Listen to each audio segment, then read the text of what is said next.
We know awkward fighters. Real fighters know awkward fighters. He's not an awkward fighter. He's just a dumb fighter. You trying to kill me or I'm trying to kill you. You know, I think let's go in here and make this money. You know, it's more of a business tactic than anything. Tank is not the guy that knows how to sell a fight. Tank cannot sell a fight in his own division. You have the Paul brothers and they come over to boxing. Their idea from day one is we don't have the skills or the experience. What we're gonna do is we'll take on the absolute best guys, but During the press conference, Gervonta Davis intensified the tension by issuing a bold warning to Jake Paul. He made it clear that his goal is to finish the fight decisively, leaving no room for doubt. Davis confidently expressed his intention to go for a knockout, emphasizing his determination and belief in his power to dominate the match. The gentleman,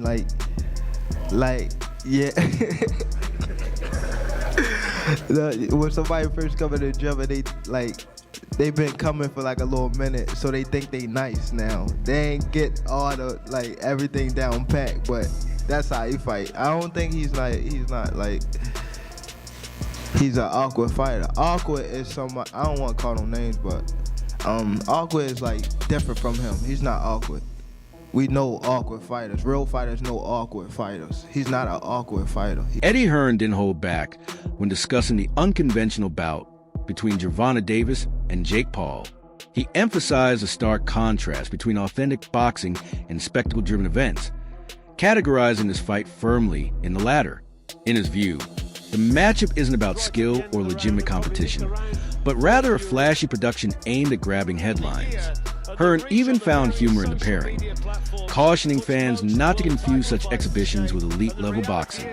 His remarks reflected concerns of traditional boxing promoters, who worry that these entertainment-driven matchups are overshadowing the essence of the sport. We're getting Jake Paul and Gervonta Davis. What can you tell me about that? What can you tell me about why Jake and Anthony has maybe been put to the side for now? Yeah, they always told us that it was, we were looking at that fight for February of next year, and they always said that there was a chance that Jake would fight in November. I think, wasn't I the one that broke Jake Paul against Gervonta Davis 6 months ago or something? I knew that they'd agree that deal. I didn't know they were about to announce it then, but I did know that they'd agreed that deal previously. So I don't like it, if I'm honest. I mean, I think we need to really differentiate between boxing and an entertainment concept, and that's what that is. It's a freak show. It's entertainment. It's a lightweight fighting a cruiserweight. With, I don't know, is it bigger gloves and certain minutes per round? I don't know what it is, but, I understand the market and I understand this freak show shock kind of the world mentality of people potentially tuning in. Is that a step too far? Maybe. I mean, I hated Jake Paul against Mike Tyson, but it did massive numbers. I hate Jake Paul against Gervonta Davis. It'll probably do massive numbers. So that's when you really have to differentiate yourself between, just because you don't like it doesn't mean it isn't going to do good business. However you want to be involved with it is another kettle of fish. I don't want to be involved with it, but I do respect the fact that it's good. Ariel Helwani offered a contrasting opinion, pointing out that MMA fans are generally more open to unconventional matchups, whereas boxing purists tend to criticize them. He argued that this reflects an unfair double standard. While acknowledging that the Davis versus Paul bout doesn't align with traditional boxing standards, Helwani emphasized its entertainment value.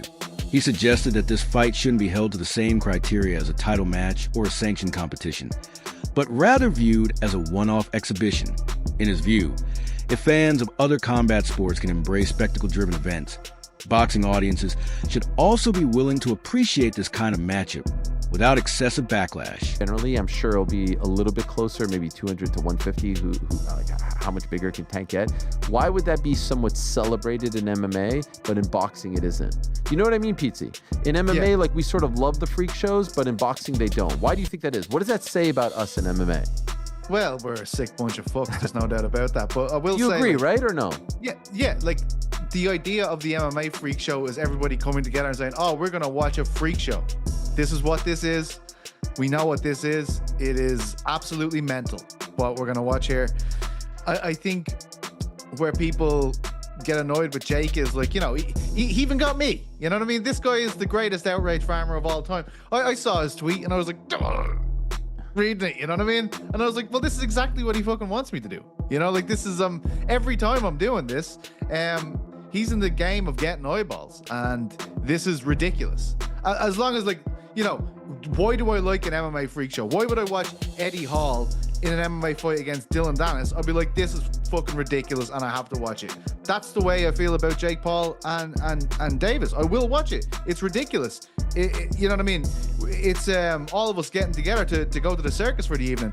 I think the reason why there's pushback against it when Jake does it is because Jake, and obviously tactfully, is going like, what are you talking about? This guy's a world champion. I took out Mike Tyson. He's a world champion. And then I'm going to take out Canelo and stuff like this. Like he's winding us up.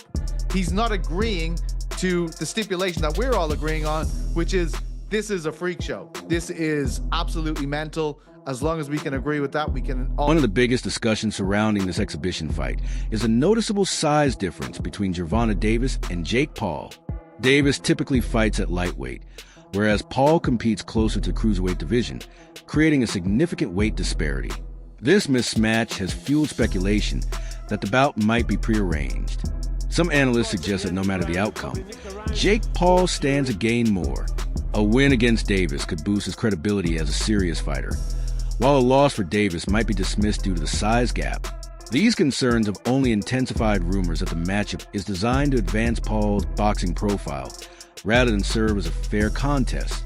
Guy that knows how to sell a fight. Tank cannot sell a fight in his own division. You have the Paul brothers and they come over to boxing. Their idea from day one is we don't have the skills or the experience. What we're gonna do is we'll take on the absolute best guys, but they're gonna spot us some pounds. Tank has one job to do, that it doesn't make any difference, that boxing is a real sport. My skills versus your skills, of which I am an abundance of and of which you have none of. Tank is telling anybody that will listen that there's a size problem. My skills and my experience in boxing, I do not have to wonder who's in the bar tonight. Any bar I go to, I rule the bar. No, it turns out that you don't. You just need some big guy to corner you, apparently. Boxing has never stood its ground. Boxing has never been able to explain why Floyd needed a half hour to get rid of a guy who's never boxed before. Tank Davis has already began this. When you choose a dum-dum, don't be surprised when he goes out and Jake Paul stirred controversy once again with one of the signature publicity stunts, this time targeting Gervonta Davis.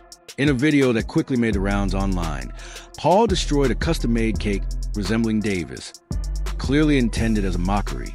The act was designed to provoke and humiliate Davis, while also drumming up attention. Known for blending spectacle with self-promotion, Paul used the stunt to dominate headlines and escalate the rivalry. The Tank-themed cake smash served as a reminder that Paul's strategy leans heavily on psychological tactics and theatrics, not just what happens in the ring. Beat Jake Paul, shouldn't he? No, he shouldn't. You don't think? Sorry. So, I thought we were all unanimous here. Do you think that you think Jake Paul beats Gervonta Davis? 70 pounds is 70 pounds. Gervonta Davis is very small. 5'5". He's tiny, bro. That's what I'm saying. Jake Paul, he's a little 6'1". man. If Jake Paul's tucking up, move on, and absorbing punishment for walking forward. Watching Davis take on someone as physically large as Jake Paul will certainly feel unusual. The noticeable size difference almost seems exaggerated. Yet Davis clearly holds the upper hand in speed, technique, and defensive ability. His quick footwork allows him to stay agile and avoid trouble in the ring, while Paul will likely try to capitalize on his reach and power. Connecting clean punches on a smaller, more elusive opponent like Davis won't be straightforward. Thanks to his strong defense and counterpunching skills, Davis could still create opportunities despite the weight and height disadvantage. Ultimately, the fight's main intrigue comes from this battle between technical skill and sheer size. But we accepted it, but he was 60 years old. I mean, the casuals don't see the weight difference. They see Jake Paul and Gervonta Davis. And if Gervonta Davis doesn't fuck up Jake Paul, they're going to think Jake Paul is some pound-for-pound champion type of fighter. Gervonta Davis, he's actually really small. Like, when I fought him, he's small. So I just think it's a very unfair fight. Terrence Crawford, widely regarded as one of the best pound-for-pound boxers, also dismissed the Davis versus Paul fight. He questioned the logic behind matching a 195-pound fighter against someone who typically fights at 135 pounds. To Crawford, this isn't a genuine competition, but rather a business arrangement. His response reflects the skepticism many in the boxing community feel, seeing the event more as a spectacle than a true sporting contest. Crawford's remarks highlight the ongoing tension between authentic competition and matches designed primarily for entertainment, why is Gervonta Davis fighting a guy that big? There is some interest to that because you're not going to see Gervonta Davis. You're going to be able to see Gervonta Davis's feet. That's what I'm going to be interested to see because I don't think Gervonta's going to jump out there and try to run up into Jake Paul and try to knock Jake Paul out. What I think Gervonta is going to do is Gervonta is going to move his feet, just going to move, make Jake Paul miss a lot, make Jake Paul look really dumb just by using defense on him and making him swing at the wind because that is going to be very tough for him to hit a guy that is that little.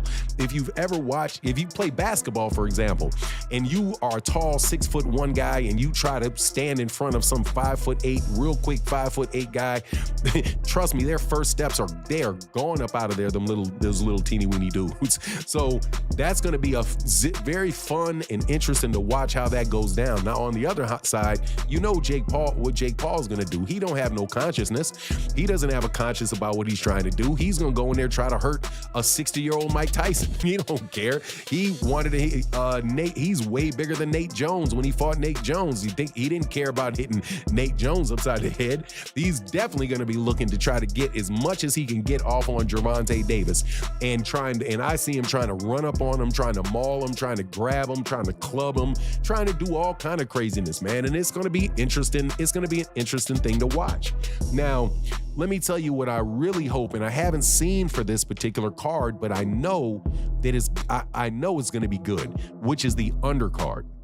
The undercard for the Canelo Alvarez fight and Terrence Crawford fight is absolutely horrible. Experts are debating whether Davis's punches will truly affect Jake Paul in the ring. While power often plays a crucial role in boxing, facing a significantly larger opponent could diminish the impact of Davis's strikes. Many think Paul's size advantage might allow him to absorb much of the damage, making the fight more challenging for Davis. Conversely, if Paul manages to land solid blows using his weight advantage, it could cause serious harm to Davis. This uncertainty fuels tension around the matchup and raises questions about whether the fight should proceed given the circumstances. Speed and power and explosiveness combined was like they couldn't keep up with it. Wanted to get your take on the Jake Paul versus Tank Davis. They just announced the fight. What's your instant reaction to that? I don't have no reaction. You know, I don't know what's going to happen with a 135-pounder going up against a 200-pounder. You know, if it's scripted, then it's going to be good for the fans to watch. What do you mean by scripted? Like rigged? Yeah, like scripted. But none of those guys want a fucking L, right? I think it's not a real fight. I think it's because it can't be a real fight because they ain't in the same weight. So it'd be more like an exhibition. I think it is an exhibition, but do you think they're like, but not one person saying like, yo, I'm gonna fucking throw the match. You think? I don't think. Or you never know? Yeah, I think they're gonna go in there and spar. I don't think it's gonna be you trying to kill me or I'm trying to kill you. You know, I think it's let's go in here and make this money. You know, it's more of a business tactic than anything. Because that's what Jake and Mike kind of did. Yeah, for sure. Like, everyone bought into that, and then when you watched it, it was just like, bro, this sucks. I'm friends with Jake, I like him too, but that fight, I didn't like that one. Jake too big for Tank, you know? In reality, he's way too big for Tank. Like, Tank is very talented, punch hard, explosive. Analysts have debated whether Davis's punches will even have a noticeable effect on Jake Paul. In boxing, power often changes the outcome of fights, but against such a larger opponent, Davis's shots may not carry the same impact. The concern is that Paul's body mass will absorb much of the power, making Davis's task far harder than... A controversial rumor has surfaced claiming Gervonta Davis might be offered up to $200 million to purposely lose against Jake Paul. The idea that Davis could take the money and give Paul the win has angered many fans. People see it as a threat to boxing's credibility since it casts doubt on whether the fight is genuine. If the rumor were true, the matchup would shift from being about skill or legacy to being only about business. This speculation has split opinions and left fans questioning if the event is real competition or stage entertainment.